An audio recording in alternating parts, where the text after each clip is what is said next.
Българите прекарваме посредно 7 часа на ден пред екраните. Все пак доста хора работят, това е разбираемо, но нашето поколение има по над 9 часа на ден екранно време. А колко от нас работят пред екрани? Да речем обаче, че не през цялото време сме си губили времето в видеоигри или TikTok, а че сме го правили по 2 часа на ден. Това даже е малко предвид факта, че повечето дните ни изглеждат по този начин. Това съм аз вчера. Но нека си представим, че това е изключение и пръзнем само по 2 часа на ден. Тези 2 часа всеки ден се равняват на един месец от годината или около 700 часа годишно. Да речем, че си на 18 и се надяваме, че ще живееш още поне 60-70 години. Кой знае какво може да стане със света до тогава. Тези 700 часа, умножени по 70 години, прави близо 50 000 часа прекарани в развлечение и това, драги ми, са 5 години и 8 месеца от живота ти. Колко е абсурдно да казваме, че не ни остава достатъчно време, а оставяме толкова много от него да изтече през пръстите ни. И тук е хубаво да си зададеш въпроса: на края на живота си дали ще съжалявам, че съм гледал твърде малко TikTok? Или че съм играл недостатъчно видеоигри? Или по-скоро ще съжалявам, задето не съм изживял най-хубавите, най-пъстрите си години от живота, когато съм имал възможност? Че не съм обръщал достатъчно внимание на родителите си, когато са били живи? Защото вече съм на 80 и тя ги няма. Само защото ме е било страх да не пропусна някоя стори или някой супер забавен TikTok.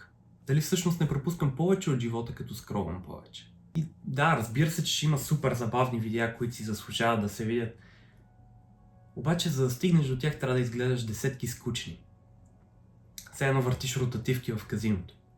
И цената на това е, че трябва да жертваш останалите моменти от живота си. Защото винаги трябва да се правят някакви компромиси. И много хора сигурно ще си помислят: добре, но как тогава ще се забавлявам? И аз бих отговорил, че забавата и щастието не се крият в броя на приятните моменти, а по-скоро в способността да се наслаждаваме истински на всеки момент, който изживяваме, независимо какъв е. И затова виждам, че като игра видеоигри по 5 часа на ден и скролвам по още 2, тогава е много по-трудно да изпитвам удоволствие от нормалните ежедневни неща от живота, като вечеря със семейството или разходка с кучето. И понеже спирам да изпитвам удоволствие от нормалните неща, започвам още и още да искам от това изкуствено удоволствие. Докато не запълня целия си ден с Fortnite и TikTok.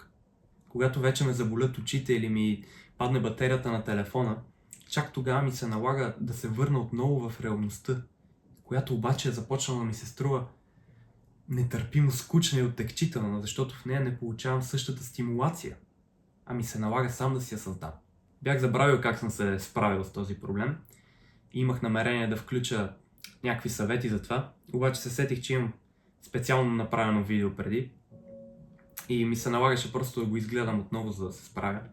И така днес нямам почти никакво загубено време, нито на компютъра, нито на телефона, така че мога да го гледаш тук, мисля. Помни, че скролването е безкрайно, но животът не е. И има хора, които биха дали всичко да бъдат на твое място и да се наслаждават на това, което ти наричаш скучно. Бъди здрав и до скоро!